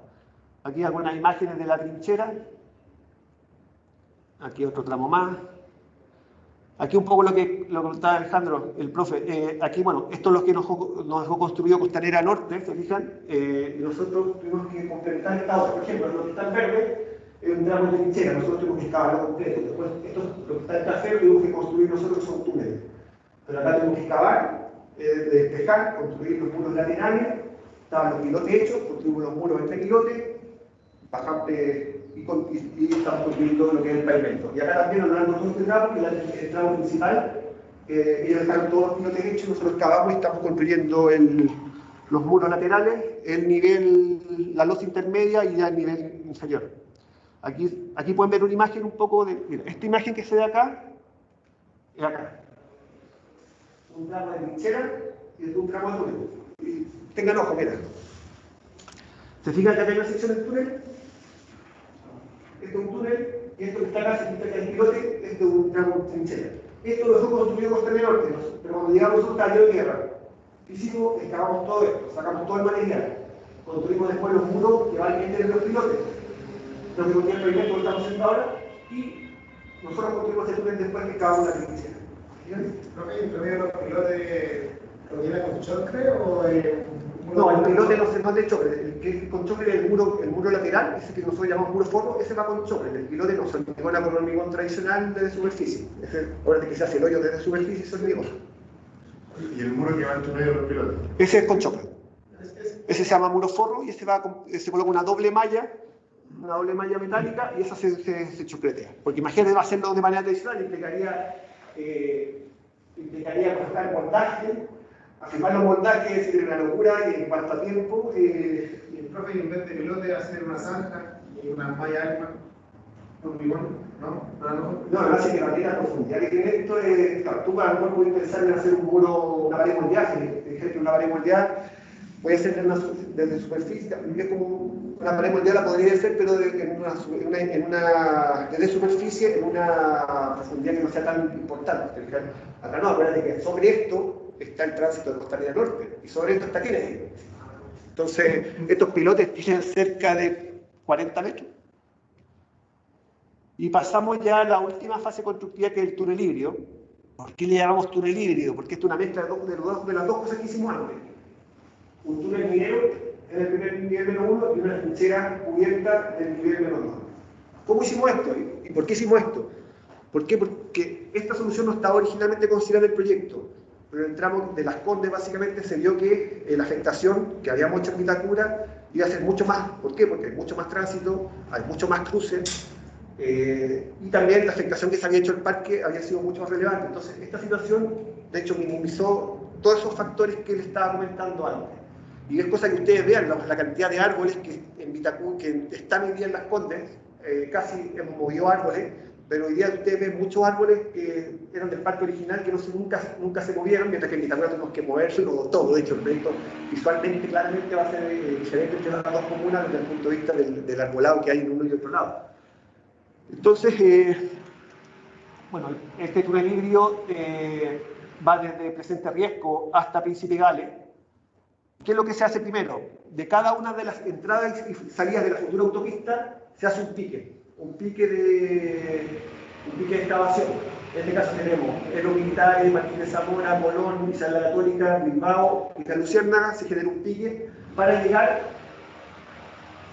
al eje del túnel. Y cuando se llega al eje del túnel, se empieza a excavar el túnel hacia ambos costados. En este caso es un túnel del suelo, no es como el túnel La Pirámide, que mayormente era un túnel en roca. Aquí el material era súper homogéneo, acá nosotros encontramos lo que se llama la grava típica de Santiago, que es un material súper benevolente para poder ser excavado. Y en este caso, bueno, aquí tienen una sección que se excava en dos fases, aquí pueden ver el marco temporal, no sé si lo pueden ver acá. Y abajo está ya la trinchera que tengo que construir. Acá estábamos haciendo el proceso de excavación, así que ese sector va más avanzado que el nivel que está acá, que es por el tema de lo que les contaba previamente. ¿Ese es como muro de ahí al medio? Es un muro temporal, un marco temporal, que se hace para poder hacer la excavación, porque la sección es demasiado grande, se no puede excavar en una sola vez, entonces tiene que excavar primero un tramo, logra que se estabilice ese tramo primero y después puede empezar a excavar la segunda parte de esa sección. Entonces colocar ese muro temporal hasta que se logra la estabilización y después nos va retirando. ¿Y de qué material es? Son de acero. Ay, Después que nosotros excavamos la sección del túnel, lo que empezamos a hacer son pilotes. Pero aquí no podemos meter una máquina pilotera como en el otro sector, así que hacemos pilotes a mano. Hicimos 1500 pilotes a mano, de 15 metros más o menos de profundidad. Ahí tuvimos un montón de viejitos, no sé si han visto cómo se hacen estos pilotes, que se mete el viejito abajo con el capacho para abajo, le echan el material, lo pican abajo, lo pican para y lo van sacando. Hicimos 1500 de esos pilotes, ya están todos terminados, y después que hacemos los pilotes empezamos a construir las losas. De ahí generamos la trinchera, y ¿qué hacemos después que construimos la losa de la trinchera?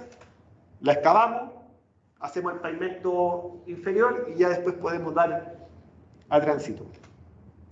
Y aquí lo que les contaba, desde cada salida, de cada entrada, generamos dos fuentes de trabajo unitarias. Llegamos, hicimos el pique, llegamos al eje del túnel y trabajamos para allá y para otro lado. Eso nos generó que este túnel lo pudimos cavar bastante rápido. Además, también, como les comentaba, el material fue súper bueno para poder cavarlo. La grava típica de Santiago, bueno, nosotros leímos hartos papers en la universidad, la verdad es de los famosos, y en realidad la teoría no la puedo verificar que efectivamente es así. De hecho, nosotros una cosa que nos cuestionaba mucho, pero que funcionó bastante bien, es que la distancia de pilotes que teníamos en la trinchera eran 5 metros, que encontraban que era bastante grande. En general, distancia entre pilotes 3 metros para hacer muros de pilotes. Y los 5 metros funcionaron bastante bien, nunca tuvimos derrumbes, un material súper estable. ¿Cuál es la gracia? Tampoco teníamos agua. Es un material que tenía... La napa nunca apareció napa y las aguas que aparecían muy puntualmente eran aguas de riego básicamente que eran infiltradas en la superficie. Así que con esto hicimos, la excavación del túnel se hizo bastante rápido, hoy día está completamente excavado, tenemos todas las losas hechas y estamos terminando de excavar el nivel -2. Y aquí un poco el perfil longitudinal también. Veníamos de 300 metros, ahora que veníamos bajando, pasamos debajo de la escuela militar, cerca de 35 metros, y después nos mantenemos menos constantes y al final bajamos para empalmarnos con el futuro contrato de ABO2. El contrato de ABO2 va en túnel minero, por lo cual ellos sí o sí van mucho más bajo que nosotros y ellos van debajo del metro, van longitudinalmente debajo del metro, cosa que es bastante compleja. Por lo cual nosotros bajamos al final para empalmarnos con la cota en la cual ellos van. Ahí pueden ver dos colores diferentes, es la grava típica de Santiago de primera y segunda depositación, nosotros vamos justo con el nivel superior alrededor del límite que separa la primera y segunda depositación de la grava típica de Santiago. Y este es un punto fue bastante singular de trabajo que tuvimos acá, que fue la pasada debajo del metro. Esto es el sector de la escuela militar, acá está la escuela militar, está el metro, y acá hay dos estacionamientos, que son de la municipalidad de Las Condes y que tienen 3 niveles. En el sector más complejo nosotros pasamos a 4 metros de la fundación de esos estacionamientos. Por lo cual, para poder pasar con ese tema, bueno, claro, entonces, para poder excavar un túnel, tú tienes que tener cierta capacidad resistente del suelo sobre la clave del túnel, porque si no tienes esa capacidad resistente, se te va a desmoronar el túnel. Y obviamente, si tiene una estructura arriba, lo que va a hacer es que va a hacer colapsar esa estructura. Entonces, antes de poder hacer la excavación de ese sector, tuvimos que hacer un trabajo en el estacionamiento. De hecho, conseguimos con el municipio que nos entregara el nivel -3 del estacionamiento, y hicimos entonces trabajo que se llama un jet grouting. El jet grouting es un trabajo en el cual tú generas un mejoramiento del suelo a través de inyecciones de mortero que se combinan con el suelo que está ahí y forman como estos pilotes, y hace que el suelo mejore su capacidad resistente. Una vez que mejoramos toda esa capacidad resistente, recién pudimos pasar por debajo a excavar el túnel. Eso fue un tema súper potente que tuvimos que hacer para poder excavar ahí. Además, también va a pasar por metro, es decir, acá el metro va mucho más arriba, por lo cual el tema de distancia no es tan complejo como metro, pero sí metro nos coloca exigencias súper potentes desde el punto de vista de las deformaciones y que tenían que tener la línea de metro o el impacto que tenía que tener. Tuvimos que hacer todo un monitoreo completo de la línea de metro y teníamos tolerancia que era súper exigente en cuanto a deformación. ¿Qué implicó eso? Que, por ejemplo, cuando excavamos abajo de túnel, tuvimos que excavarlo mucho más fases. Y además también los marcos, en vez de colocarlos, por ejemplo, a 1 metro, llegamos a colocarlos a 0,50 en su momento.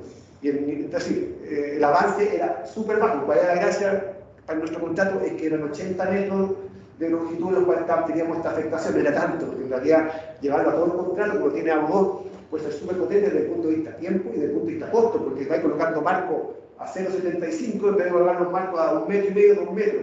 Y el caballo es mucho más fácil, es mucho más lento. Ya salimos de eso, se comportó súper bien el metro, implementamos un plan de monitoreo súper potente, las deformaciones estuvieron todas en regla, así que fue bastante bueno y esto ya lo tenemos terminado. Aquí un poco la sección, una sección tipo, también tenemos cavernas bastante importantes en el suelo, por eso acá a veces tenemos soluciones con doble marco y también excavaciones que aquí podemos ver. La caverna, por ejemplo, acá se excava en 6 fases, por ejemplo. Así que, claro, ¿por qué? Porque hay una sección del suelo, que el suelo tiene menor capacidad resistente, hay que excavarla con mayor precaución, se excava en 3 fases superiores, después recién podemos bajar y excavar las 3 fases inferiores, después recién podemos hacer la losa de los pilotes. Aquí, ¿por qué esta sección no es homogénea entre la parte superior y la parte superior de la inferior? Porque acá, por ejemplo, este sector es una salida autopista. Entonces acá la caverna tiene que tener un espacio superior para poder hacer la salida. En el caso abajo, la salida no coincide en ambos sectores. Acá la perfil es de 3 pistas solamente. Entonces necesitamos los 3 pistas, tenemos que hacer la caverna, la trinchera de este sector. Sería mucho más excavación y mucho más obra, que no se justifica. Aquí un poco podemos ver un poco la sección que tenemos ahí, ¿te fijas? De aquí tenemos la 1, 2, 3, y nos falta acabar las 3 inferiores, ¿te fijas? Para después poder materializar la losa y posteriormente la trinchera. Esto es el sector debajo de los estacionamientos. Y aquí un poco también el perfil de sostenimiento y revestimiento. Se fijan que en este caso, esta es una de las soluciones, porque hay varias soluciones. Acá tenemos doble marco, un marco laminado, un marco reticulado, y después la que es la zona, el revestimiento. Todos los diseños de ingeniería te van dando una solución en función de la característica propia del túnel, de sus anchos, de los tipos de suelo, de las deformaciones esperadas, y te va en función de eso indicando cuáles son los diseños resistentes de sostenimiento que tienen que implementarse. Bueno, un tema súper relevante, el desafío 6 que le pongo aquí y lo voy a explicar, es obviamente todo esto y esta mega obra tiene que ir acompañado con un trabajo territorial súper potente. Nosotros las pérdidas de áreas verdes, los niveles de congestión que se generan por los desvíos, el tránsito de maquinaria pesada, sobre todo en la noche. Obviamente, claro, nosotros en la noche no podemos trabajar en superficie, pero sí trabajamos bajo. Pero los vehículos, los camiones tienen que salir a superficie. Por ejemplo, el toque de queda, nosotros teníamos permiso para trabajar, pero cuando pasó el toque de queda, los camiones se sentían por la noche y la gente nos reclamó y no habíamos cambiado la rutina de trabajo con respecto a lo que teníamos antes, pero el toque de queda había mucho silencio, entonces nos generó un tema no menor de ruido con respecto al entorno. Los polvos suspensiones, es decir, era un tema no menor, y en realidad, aunque limpiamos las calles permanentemente, a veces hay oportunidades que están, en algunos casos, se acumula polvo y genera un impacto. Bueno, tenemos restricciones de entrada y salida a los domicilios, calles cortadas, y sale en la Católica, tenemos algunas vueltas que hay que llegar a la gente por ningún lado. Es decir, uno tiene que saber que una obra de este genera impacto, pero por eso es importante que todo esto vaya acompañado con un plan comunicacional súper potente y un trabajo territorial que no sea chamullo, porque mucha gente piensa que no, que tengo que tener un plan comunicacional o un territorial. No, acá hay que acercarse a la gente y conocer al vecino. Y si el vecino reclama, nosotros lo que pedimos al concesionario, que es el encargado de implementar el plan territorial, es que converse con el vecino, es decir, no le responda la respuesta directamente, sino que hay un trabajo tú a tú. Y hay vecinos que nos reclaman 20 veces y al final, aunque nos reclaman, tenemos buenas relaciones porque saben que siempre hay una respuesta. Tratamos de no esconder los problemas, tratar de enfrentarlos, pero no mintiendo que en realidad los vamos a minimizar todos, porque eso no es así en realidad. Nosotros generamos impacto y lo dicen los estudios, pero en realidad la obra tiene un bien superior que hay que avanzarla, pero tratando de minimizar y tratar de que se pueda desarrollar de manera lo más armónica posible con todo el entorno. Era bonito levantar ahí, Yo de nuevo. Fadilla, Mus. Buenos días. Otra vez yo. Bajo el mismo sentido desde la evaluación de impacto ambiental y de los pasivos ambientales y todos los temas adicionales a cumplir con las normas, porque claro, el proyecto se construye porque tiene permiso ambiental, porque no está infringiendo normas. Pero el proyecto, además que está en una zona donde debe haber más de algún abogado por metro cuadrado y una gran cantidad de otro tipo de profesionales, ¿hicieron obras adicionales, compensaciones adicionales a las normas? ¿O se rigieron principalmente a los estatutos determinados por las normativas del Decreto Supremo 40 y etcétera, que les permiten y que les dan el ICSARA para la construcción? No, nosotros hicimos obras, es decir, dentro del estudio de impacto ambiental se definieron un montón de medidas de mitigación, reparación y compensación. Sí. De hecho, dentro del contrato estamos ejecutando obras por cerca de 700.000 unidades de fomento que son extra al contrato, que son asociadas a mitigaciones ambientales, que están definidos, y fueron revisadas y vistas con cada uno de los municipios. De hecho, tenemos que implementar áreas verdes adicionales, infraestructura, por ejemplo. Bueno, por ejemplo, en Huechurá hoy día estamos trabajando tuvimos que implementar en un momento, más allá de las medidas de mitigación propias del proyecto, por ejemplo, colocación de barreras acústicas o temas de ruido, limpieza, etcétera, tuvimos que hacer obras complementarias que fueran en beneficio de la comunidad. Por ejemplo, en el caso de Huechuraba, tuvimos que construir un skatepark, tenemos que construir toda una red de ciclovías por el sector de Ciudad Empresarial y Santa Clara y Recoleta. Tenemos que implementar todo el mejoramiento del perfil tipo de Avenida El Salto entre el Vespucio y Avenida El Bosque. En Vitacura tuvimos que construir una pasarela, una rampa, un parque ahí en el sector de Cuauhtémoc. Es decir, y eso en total, en todas las comunas se generaron diferentes obras que eran más allá y que surgieron del análisis ambiental y que alcanzan cerca de 700.000 unidades de fomento, que es un monto bastante importante. Más allá de eso, de las medidas propias de mitigación que el contrato tiene que tener, por ejemplo, para mitigar los efectos, como el barrido de calle, el tema de la instalación de paneles acústicos. Es decir, hay un tema súper relevante desde el punto de vista y que no es menor desde el punto de vista del contrato. Es decir, estamos hablando de 700.000 UF de un contrato de 20 millones de UF. Es decir, es importante, un monto bastante importante. ¿Puedo aprovechar de hacer otra preguntita? Vale. Es que además que yo me acuerdo, hice el estudio de impacto ambiental de la primera inicio de estos proyectos que fue como en los años 90, así que como que el que se concrete es como muy esperado, porque lleva muchos años el poder terminar la circunvalación de Américo Vespucio.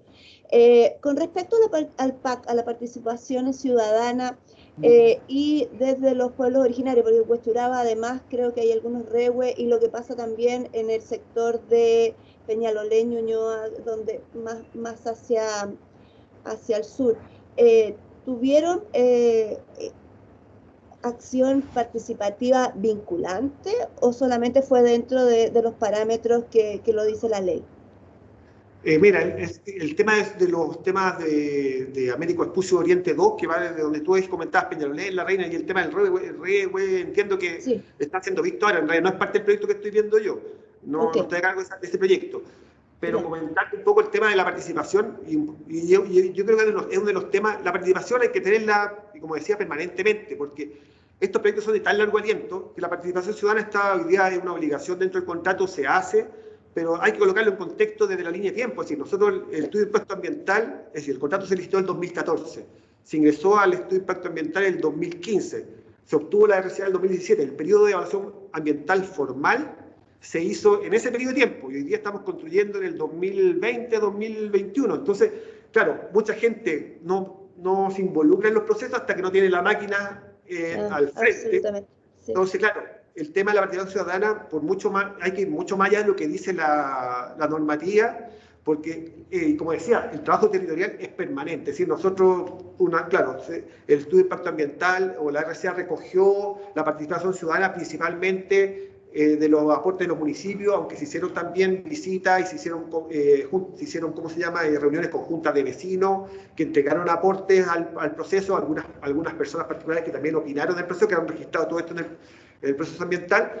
Pero, por ejemplo, ¿qué nos encontramos en Vitacura? En Vitacura había muy pocas juntas de vecinos constituidas, no había. De hecho, empezaron a constituir después cuando el proyecto empezó a andar, se empezaron a constituir, y hoy día tampoco en el proyecto aparecen muy potentemente juntas de vecinos haciendo como contraparte o haciendo ver temas del proyecto, sino que más que todo personas directamente con nombre y apellido que tienen problemas más locales. Es decir, hoy día hay poco, por lo menos en el proyecto de AVO, hay poca presencia social o de la Junta de Vecinos organizada directamente sobre el proyecto. En La Reina hay más. De hecho, en La Reina hemos tenido, aunque nuestra intervención es muy pequeña en La Reina, porque va desde Príncipe Gales, de Bilbao a Príncipe Gales, ahí en La Reina están más organizados. De hecho, hemos hecho varias reuniones con esas comunidades. Pero Las Condes, Vitacura, es muy poco la presencia organizada de juntas de vecinos. De la sociedad civil, ¿no? Y lo que te decía también es súper relevante, el tema de la temporalidad. Claro, hay un proceso formal que se da 6, 7 años antes que estamos construyendo, 4 o 5 años antes. Entonces, el tema hay que ir mucho más allá de lo que le dice la ley, porque el trabajo territorial es permanente. Es decir, y es súper importante que la concesionaria, que es la encargada de implementar el proyecto, tenga este trabajo territorial permanente con el entorno. Si no, el proyecto Oye. en realidad y es factor clave de que el proyecto funcione, sabiendo que vamos a generar impactos. Si esa es uno no puede esconder los temas debajo de la alfombra. Gracias. Voy a avanzar y mira, aquí voy a contar un poco de algunas cifras finales del contrato. Bueno, nosotros en el momento de mayor inversión, que ya lo pasamos, estábamos ejecutando cerca de $1 millón por día. Es decir, en algunos meses hicimos casi 1 millón de UF al mes. Es decir, un poco la magnitud del contrato que estábamos ejecutando, es decir, una locura. El año pasado, y esto casi en plena pandemia, como en agosto, septiembre, saliendo del pic de pandemia, ejecutamos 1 millón de UF en casi 2 meses seguidos, después bajamos 900 y ya estamos ejecutando 600, 700, 1000 UF y tenemos por 80% avance. Y aquí un tema de costo, más o menos que saque una relación de costo, por ejemplo, el viaducto, 815.000 UF por kilómetro, y los túneles, 2.300.000 por kilómetro, pero el túnel limpio, 2.600.000, trinchera cubierta, 2.300.000. Es decir, ¿qué es lo que quiero decir? El túnel minero, que estaba demasiado de repente hace 5 o 6 años, a lo mejor cuando se estudió el proyecto, era un costo muy relevante sobre la trinchera. Hoy día, en realidad, con respecto a lo que hay que tener un contrato, compiten. Y esto es el costo directo, porque bueno, el segundo está considerado el cambio de servicio. Pero el impacto que te genera construir el túnel versus trinchera es mucho menor.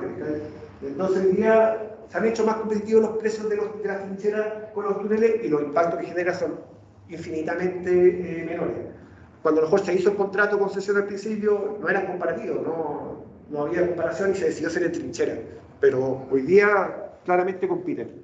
Y lo último que les quiero contar es que hoy día les conté antes de la concesión, lo que vivimos durante la concesión, ¿qué es lo que viene ahora? Que aún no es una concesión por nivel de servicios, y cuando esté operando, el concesionario tiene la obligación de prestar un nivel de servicio que es explícito. Esto es un cambio de paradigma con respecto a los contratos concesionados antiguos, que en realidad te decían, oiga, no había una exigencia formal, es decir, habían algunas, pero no eran que al concesionario finalmente le pegaran en el bolsillo al concesionario. Y acá se han definido niveles de servicio explícito que generan un incentivo al desempeño operacional o un costo al desempeño operacional. Y hay que prestar un servicio mínimo que es del 98%, que es una forma objetiva que se mide. Y eso, bueno, va a un fondo de desempeño operacional, que ahí les voy a explicar un poco de qué se trata. El nivel de servicio básicamente considera 8 indicadores asociados a conservación, 4 asociados a gestión de tráfico y otros que son de servicio especial obligatorio, que es asistencia en ruta, atención a usuario, gestión y cobro y facturación. Esos son elementos que se han determinado y que engloban lo que es básicamente el servicio. Un 80% de ponderación se le da a lo que es servicio básico, que es la conservación y gestión de tráfico, y un 20% al resto de los indicadores. Bueno, aquí nos pueden ver indirectamente qué se refiere. Integral de conservación, integral de pavimentos, situación de iluminación, interior, exterior, ventilación, señalización vertical, demarcación.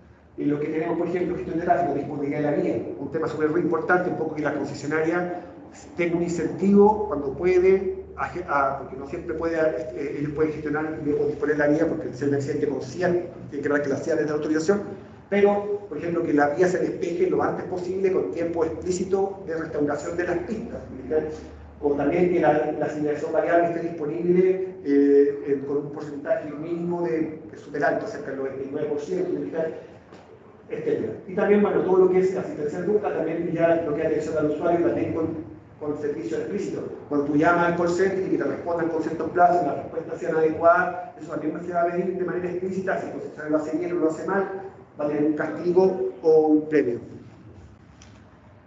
Bueno, aquí lo que les contaba, dentro de los servicios básicos, 60% conservación, 40% gestión de tráfico, bueno, y un poco la distribución que se da. Y acá un poco cómo funciona esto. Todos los meses se va a calcular el nivel de servicio de la concesión, que está arriba. Y cada 3 meses se va a hacer un cálculo del índice de servicio prestado. Si es mayor al 98% o menor al 98%, que es el valor el valor que corta, que define si es un buen servicio o mal servicio, el concesionario. Si lo hace bien, va a tener un incentivo, que implica que trimestralmente va a tener un premio, que puede ser como máximo 10.000 euros. Si el concesionario lo hace mal y su nivel de servicio va por el 98%, hay una tabla en la cual indica que va a tener un castigo que tiene que pagar entre 3.000 a 25.000 euros. Es un poco la mirada de de cómo va a operar y que antiguamente el concesionario no tenía un castigo o un premio por hacerlo bien, sino que en realidad estaba afecto a la multa que el inspector fiscal le podía pasar por asumir que lo estaba haciendo bien o lo estaba haciendo mal. Así que esto va directamente al bolsillo del concesionario. El índice de desempeño operacional o el costo de desempeño operacional que se calcula se imputa trimestralmente a este fondo y anualmente se determina si este fondo es mayor o menor que cero. Si es mayor que cero, el concesionario lo puede cobrar y decirle, ¿sabes qué? Págame este desempeño operacional positivo, o lo puede imputar a la cuenta del año siguiente. Y en caso que sea negativo, el saldo se imputa a la cuenta del valor presente de la concesión. Bueno, tengo la fórmula bien, no la quise colocar, pero ¿qué implica? Que yo al concesionario le imputo el valor les conté al principio que es una concesión a plazo variable. Entonces, si los flujos son muy altos, la concesión se termina antes. ¿Te fijas? Entonces, ¿qué pasa? Si el fondo operacional es negativo, yo se lo coloco con signo positivo en esta cuenta que él tiene. Entonces, lo que yo estoy haciendo es terminándole antes la concesión con un costo que le estoy colocando a la ingresación. Artificialmente le estoy acelerando el término del contrato. Bueno, y eso ha sido la presentación, espero ha sido muy larga, pero en realidad este contrato es tan apasionante y tiene tanto que contar que en realidad es importante compartirlo con usted. Lamentablemente este época de pandemia separó un poco el tema del contrato, pasó como, no inadvertido, pero en realidad debió haber tenido mucho más socialización, sobre todo académica, porque en realidad ustedes son los futuros ingenieros y van a estar en este tipo de obras, y es importante que esta experiencia que se tiene con estas cosas uno la pueda compartir, y cuando estén trabajando puedan saber a qué se van a enfrentar en el mundo laboral. Así que, bueno, esperar que les haya gustado la presentación, que cuando estén titulados ya tengan la posibilidad, como yo, de haber participado en una obra esta, porque en realidad yo creo que cuando uno estudia, uno busca estar en este tipo de cosas. Y bueno, agradecer a Alejandro la oportunidad de haber presentado, y bueno, disponible a Alejandro cuando quieran, porque creo que esta actividad entrega mucho valor, no solo al MOP, sino que a la gente que pueda aprender sobre esta experiencia. Muchas gracias, Rodrigo. Oye, tenemos el espacio cortito con un par de preguntas. Yo no sé si la gente que está en la casa, bueno, la hemos hecho durante la exposición, pero si hay un par de preguntas. Ahí está Renato Bastidas. Don Renato. Hola, buenos días. A mí me quedó una duda. Quería saber el espesor de las losas de las trincheras. Sí, las losas son variables, pero tienen en promedio como de 90 centímetros a 110 centímetros. Son losas pretensadas. De hecho, también eso hace que las losas puedan bajar. Esas no son estampidas, creo que están en la foto. Las losas son pretensadas también. Esto hace que la altura también baje un poquito, porque en realidad al pretensarlas lo que hace tú es bajar la cantidad de hormigón también que necesitan para poder tener la misma resistencia estructural. Pero son básicamente entre 90 y 110 centímetros.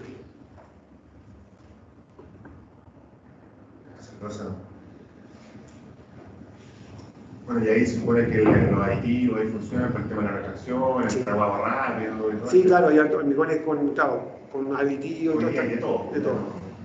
Y claro, hay diferentes realidades, porque por ejemplo hay losas que son, bueno, que se hormigonaron en superficie, otras que son de interna, bajo trinchera.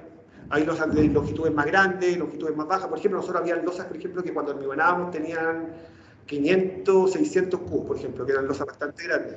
Entonces, imagínate la cantidad de camiones, está casi todo un día hormigonando, entrando camiones de 8 cubos, y claro, pues el tema es que el camión tiene una capacidad máxima. Claro, tiene una capacidad máxima, entonces el flujo también con el entorno, tenés que planificar esas labores, sobre todo las que eran en superficie, porque los camiones esperan arriba. Cuando hacíamos la trinchera y hacíamos la losa superior, esos camiones no se meten debajo a esperar, sino que tenés que planificar la faena de hormigonado de manera de minimizar el impacto sobre el territorio. Y ahí de vuelta, si no podéis llamar a los camiones de partida a toda la misma hora, porque el hormigón tiene que estar en ciertas condiciones, pero también hay un tema de que no podéis generar la fila de camiones a lo largo de Vespucio, porque hay tránsito local y hay un montón de molestias. Es decir, esta obra tiene que ser planificada desde todo punto de vista. ¿Base a esa logística de tránsito natural? ¿Cómo hormigonaban ahí? Con bomba. Sí, con bomba y con manga. Por eso que no empezar por el menos 2. ¿Por qué empezar por arriba y no empezar por abajo? No, porque la obra se construye de arriba hacia abajo. En realidad no podéis cavar abajo, tenéis que armar, primero que tenéis que armar el esqueleto para poder excavar.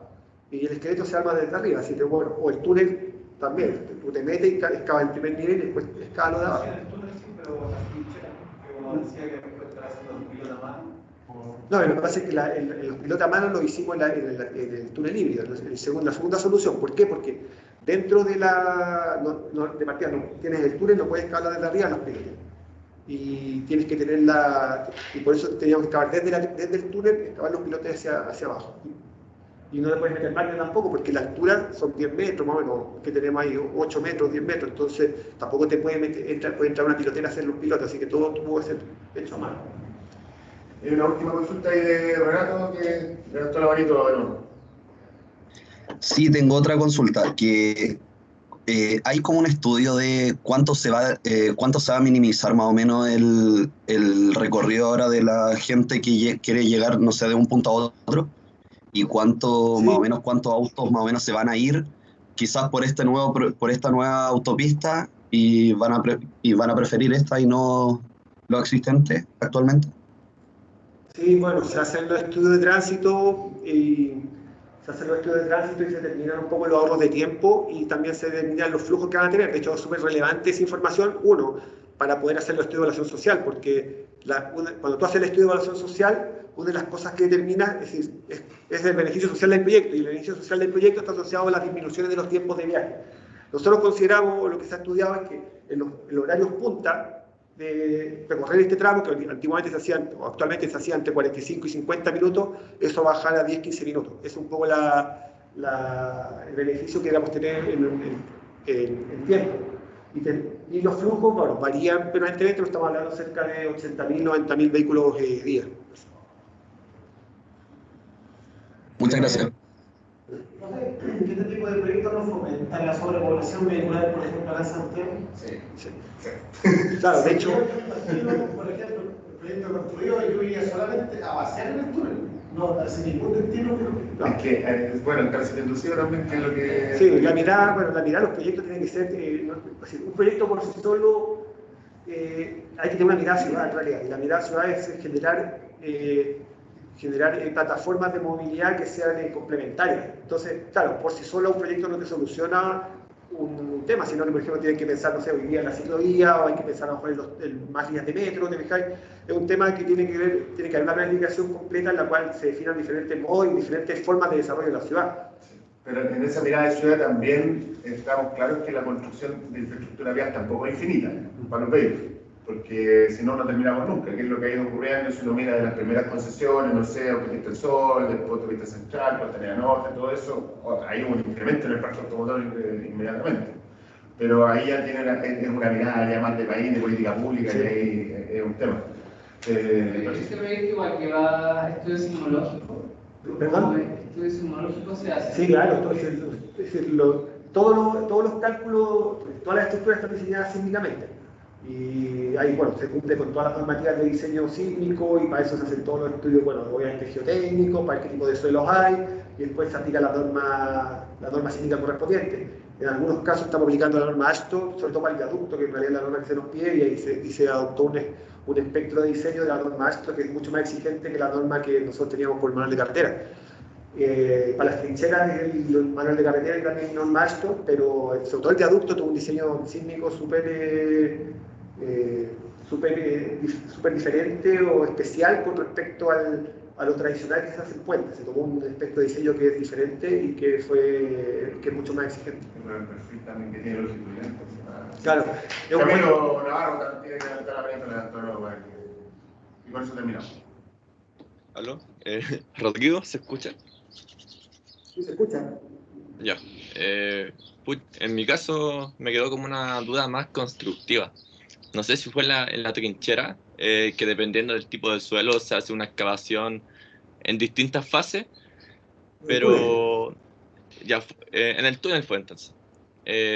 Cuando se hacen, o sea, se excavan los pilotes, eso se hace desde el nivel de terreno natural, ya que tiene como una altura de 40 metros que usted comentó. No se puede hacer desde la excavación desde adentro, sino que se tiene que hacer desde el terreno natural, me imagino. Claro, pilotes Sí. se hace, son dos cosas diferentes. En realidad, el tema lo primero que hay era el tema del túnel, claro, el avance de la excavación está asociado al tipo de material que nosotros vamos encontrando. Y te acuerdas que dijimos que se clasificaba de acuerdo a un indicador que se llama el RMR. En el Sí. caso de los pilotes se hacen de superficie, es decir, lo hacemos, en el caso de la trinchera se hicieron todos desde superficie directamente. Ya. De hecho, eso lo que se podría haber hecho también en algún momento era haber hecho los pilotes cortos una vez que nosotros hubiéramos construido la losa, excavado la losa y construido y hecho los pilotes cortos desde el terreno natural de la primera excavación. Pero eso se analizó y era mucho más ineficiente hacerlo así que hacerlo de la manera que se hizo. Comprendo. Una consulta más. En los túneles, el sistema de evacuación de aguas lluvias, se colocaron drenes. Y esos drenes, al final el agua se expulsaba mediante tubería. ¿Hubo la posibilidad de que el agua se infiltrara en el suelo? Ya que se hacen estudios de infiltración del agua en algunos casos. No, es decir, acá el agua tiene que ser canalizada. Dentro del túnel la idea es reconocer los puntos en los cuales existen surgencias de agua, en la parte drenada, y sacarle el agua del túnel, no esperar que se infiltre de manera natural. Es decir, la idea es darle un tratamiento porque el agua es súper perjudicial desde el punto de vista de la estructura, te daña los hormigones de largo plazo, te daña la infraestructura, entonces la idea es detectarla, controlarla y manejarla. Esa es un poco la mirada que hay con el agua en el túnel. En los túneles. Ya, muchas gracias, Rodrigo. Vale. Bueno, tenemos un agradecimiento a Rodrigo, gracias por tu exposición. La verdad es que cuando planificamos esta visita, yo no imaginaba todo lo que hay y todo lo que dejó de hablar Rodrigo. O sea, aquí solamente en las medidas de mitigación es otro proyecto completamente aparte, ya en los procedimientos constructivos, ya obras muy complejas. Pero lo que yo quiero rescatar un par de cuestiones que hemos hablado mucho, tanto en el taller de integración de obras civiles como en el taller de ingeniería vial, que la importancia que tiene de socializar las obras de infraestructura, cualquiera que sea, con el entorno. Cuestión que hace 10 años atrás no era tan importante como ahora, esto es hace poco. Pero es súper importante lo que tú dijiste para la explotación de la obra, o sea, para que la obra tenga un funcionamiento y que sea parte justamente del entorno. Y eso es súper relevante. Y otra cuestión, el tema de la participación ciudadana, que tú dijiste que en algunos sectores, digamos, no se organizaban, o eran personas naturales, o se organizaban ya después. ¿Ya? Entonces, claro, ahí también tenemos una labor nosotros como sociedad, de hecho, sobre todo los que estudian carreras de la disciplina, de intervenir justamente en la comunidad donde uno vive, para hacer estas cuestiones a tiempo, si es que nos enfrentamos a alguna obra importante. Y no estoy hablando de la magnitud como esta, sino de lo que hemos hablado en clase, inclusive un parque, una plaza tiene un impacto, ya, porque si no la socializa, después la plaza se convierte en un área, tal vez hasta en un microbasural, ¿ya? Pero hacer parte a la comunidad de esto y que los proyectos de ingeniería ya dejaron de ser solamente la parte dura de la ingeniería y construcción, sino que también tiene que ver muchísimo con el medio ambiente y su entorno, porque hay que ser parte de la obra de infraestructura a las personas, porque somos quienes la usamos. Muchas veces lo que pasa es que la gente tiene tal desconocimiento del proyecto que tú cuando te reclaman, y la mitad o más de la mitad cuando tú te acercas y le das la explicación, se aclara y se soluciona gran parte del problema por la falta de conocimiento del proyecto.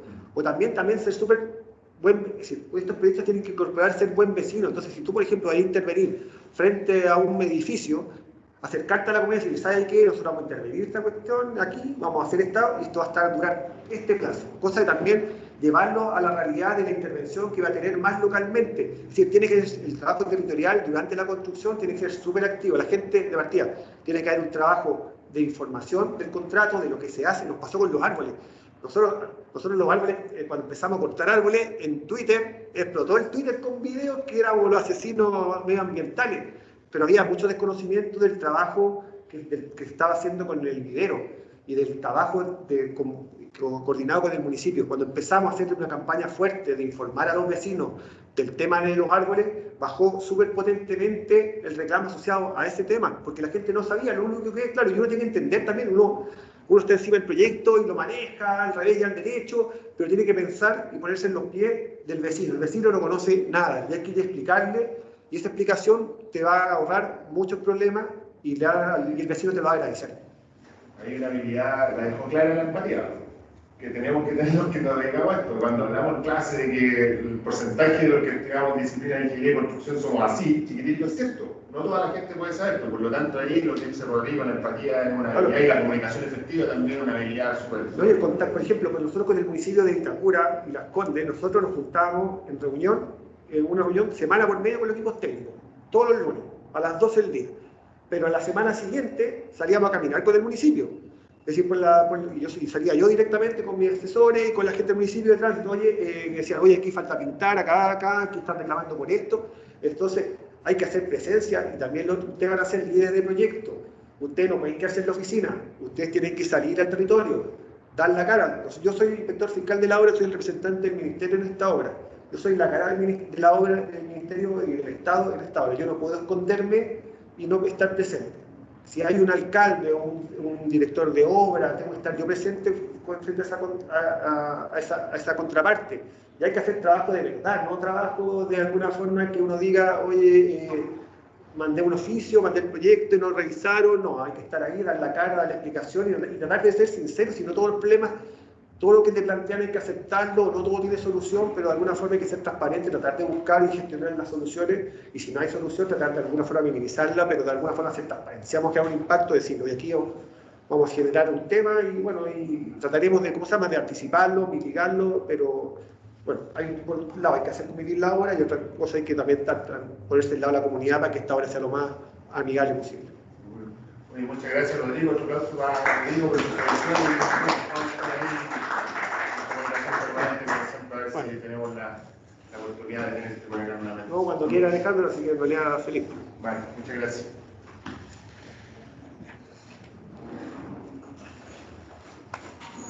¿Te dejo la presentación acá?